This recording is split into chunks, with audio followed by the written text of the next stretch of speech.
اور آج آپ لوگوں نے لوگ بھی یہاں پہ کافی تھے. شاکر آپ نے جو یہ سلسلہ شروع کیا ہے اور مجھے خوشی ہے کہ آپ لوگ سب ینگ ہیں. اور جی شاکر بالکل سوال کیجیے آپ. بزم سخن کہ اس عمر میں آپ لوگوں نے یہ جو سلسلہ شروع کیا، کیونکہ یہ ہماری جو نئی نسل ہے وہ تھوڑا سا مختلف سائڈ پہ چلے جاتے ہیں. اور مہر عثمان علی جناب مرتے ہیں لیکن آپ نے لوگ دیکھے نہیں. انسان اندر سے مرتا ہے. اوہ آپ کو کبھی محبت ہوئی؟ I was not expecting that question.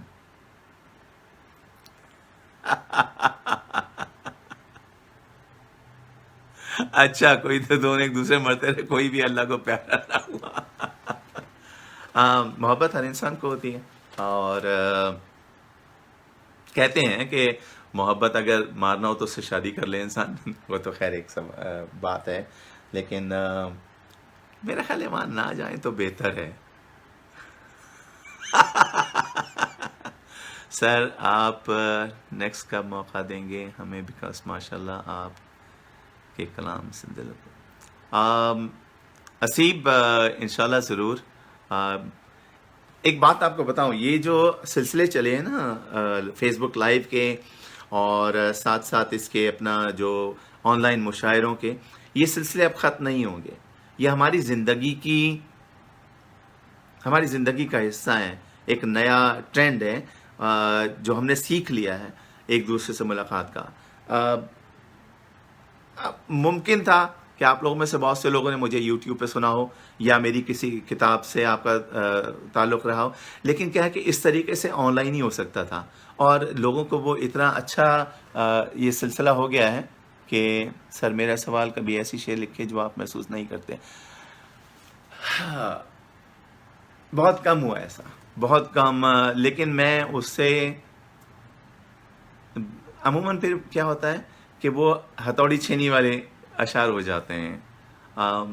اس میں یہ ہوتا ہے کہ آپ کی اپنی فیلنگز جب تک شامل نہ ہوں الفاظ میں، جب تک آپ خود محسوس نہ کریں، اور جو چیز آپ خود محسوس نہیں کر رہے وہ آپ دوسروں تک کیسے کنوے کر سکتے ہیں؟ دوسرا شخص بھی آپ کو وہ چیزیں محسوس نہیں کر سکتا. اگر میں نے آپ کو تھوڑی سی تاخیر سنائی یا جو بھی تھا، کیا تھوڑا تھا، یا پرانے گھر کے موسم، ان چیزوں سے آپ گزر چکے ہیں. اور اگر میں نے یہ چیزیں محسوس نہیں کی ہوتی تو اتنے انٹینس طریقے سے شاید لکھ نہیں پاتا. اور اگر لکھ بھی لیتا تو شاید میں اپنی جو فیلنگز ہیں وہ میں اس میں شامل نہیں کر سکتا تھا. اچھا ابھی ایک اور سوال آیا تھا، محبت کی تعریف کس نے پوچھا ہے؟ بس میں سخن شاکر آپ سے تو میں بعد میں بات کروں گا. محبت کی تعریف اوکے. ایک نظم ہے چھوٹی سی، عنوان ہے ڈیفینیشن. محبت جانتے ہو کس کو کہتے ہیں؟ کسی کو سوچنا اور مسکرانا. کسی کو سوچنا اور مسکرانا اور پھر آنسو بہا لینا.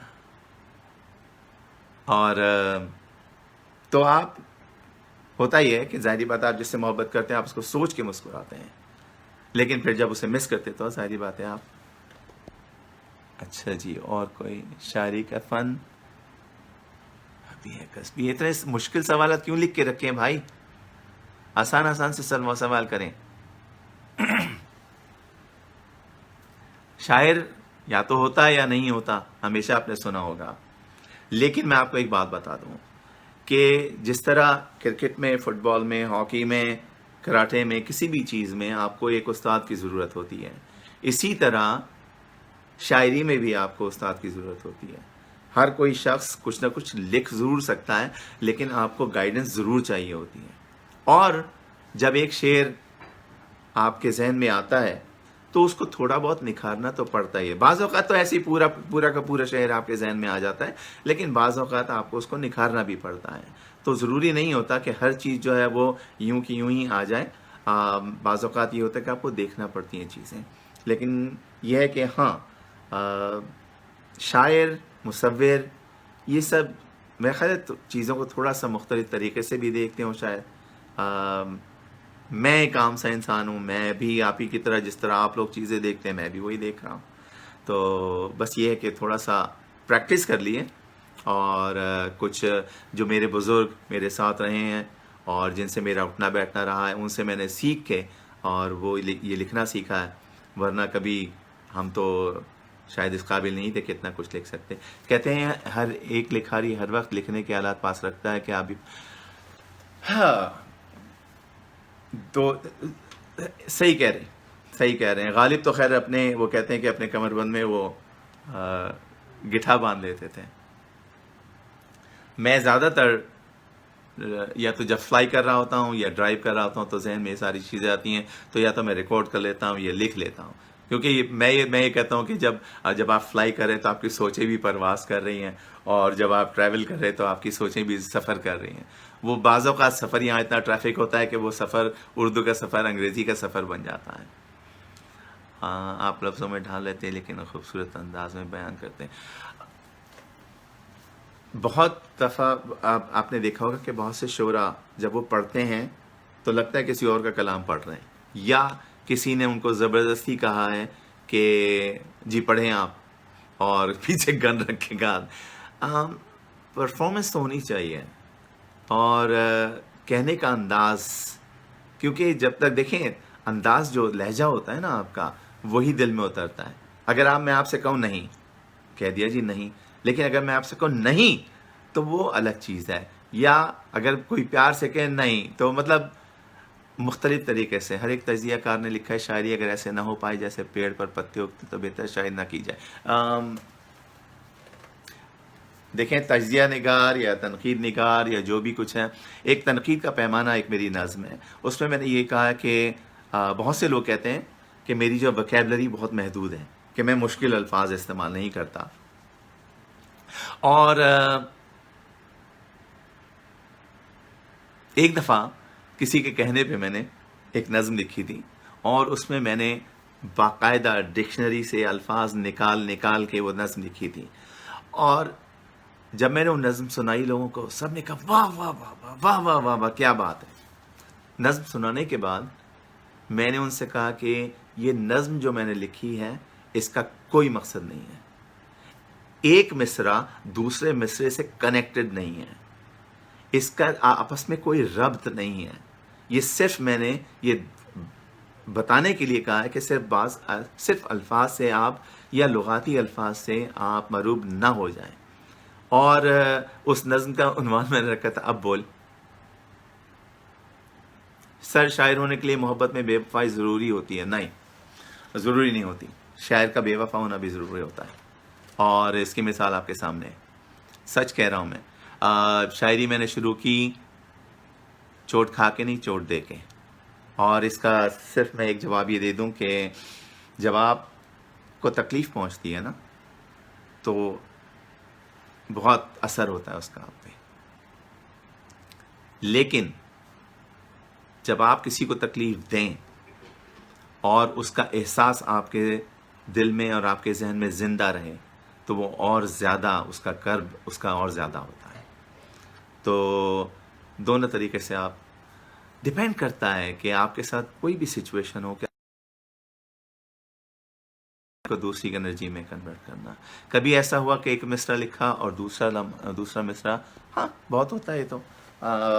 بعض اوقات یہ ہوتا ہے, بعض اوقات کیا بہت ہوتا ہے کہ آپ نے لکھا اور پھر اس کو سائڈ پہ رکھ دیا, اور پھر جب اٹھایا اس کو دوبارہ تو اس میں تھوڑا سا ایک فرق یہ آ جاتا ہے کبھی کبھی کہ جو پہلا مصرع آپ نے لکھا تھا وہ کسی اور موڈ میں لکھا تھا, لیکن جب دوسرا مصرع آپ نے لکھا تو اس وقت سچویشن یا ٹائم یا آپ کا موڈ مختلف ہے, تو اس کو تھوڑا سا آپ کو کنیکٹ کرنا پڑتا ہے. جسے محبت ہی نہ ہو وہ کیا کرے, اس کا بھائی محبت کر لو یار, اس میں کون سے ہاتھی گھوڑے لگتے ہیں.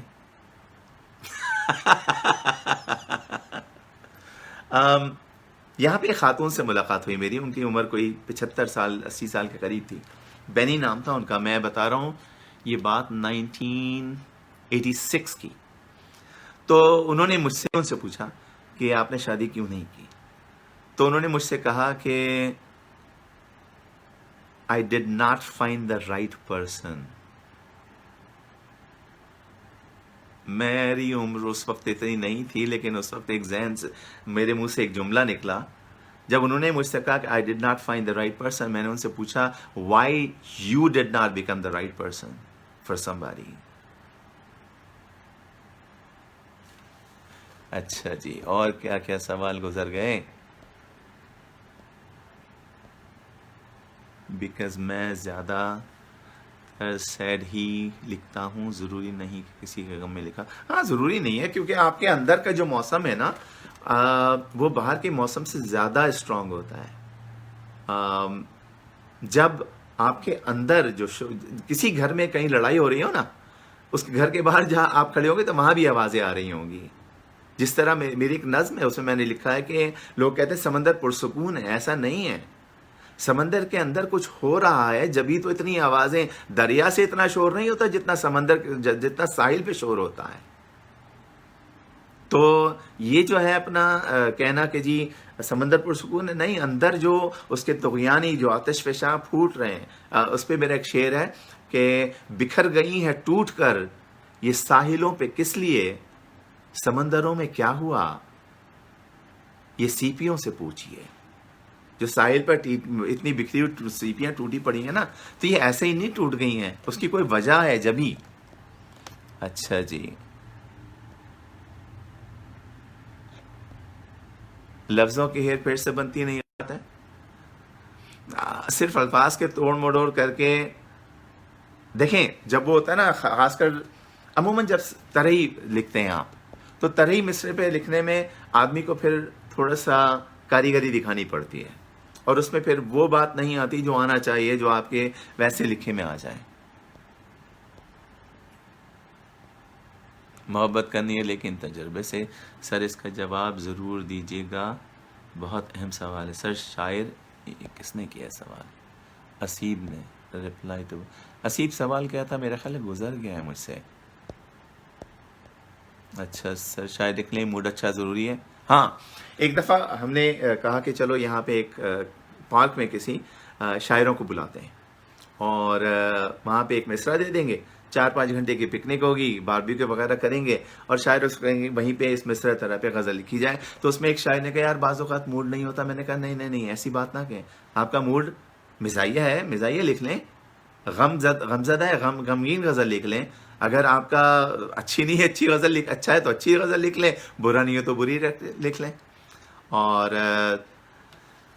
محبت بھی تجربے سے ہی ہوتی ہے، محبت کا بھی تجربہ ہوتا ہے. سر شاعر لکھنے، تو یہ چیزیں ہیں ساری. میرے خیال ہے ہم نے اچھے خاصے سوالات کے جواب دے دیے، اور بہت ٹائم لگ گیا. اور میری کیمرے کی بیٹری، میری بیٹری تو چلو ابھی چل رہی ہے، لیکن کیمرے کی بیٹری جو ہے وہ جواب دے رہی ہے. تو میں آپ سب لوگوں کا بہت بہت شکر گزار ہوں.